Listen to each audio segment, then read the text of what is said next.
Cùng nhau trèo lên quãng dốc, lốc ca lốc cốc tìm gốc cây đa. Dừng chân thêm ba miếng trầu, vội đầu tay không để ngắm sao trời. Nhà ai có con chim khách, lách ca lách cách tìm đến chim kêu. Rằng có ba cô nàng, mà đỏ môi hồng chung chim đồng tiền.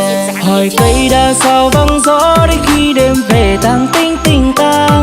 Gốc đa nghiêng bóng đầu làng, nối dây tơ hồng để ai ngóng trông. Rằng ai đi qua quan dốc nhớ chân quay về tìm miếng trầu cây. Gốc đa soi bóng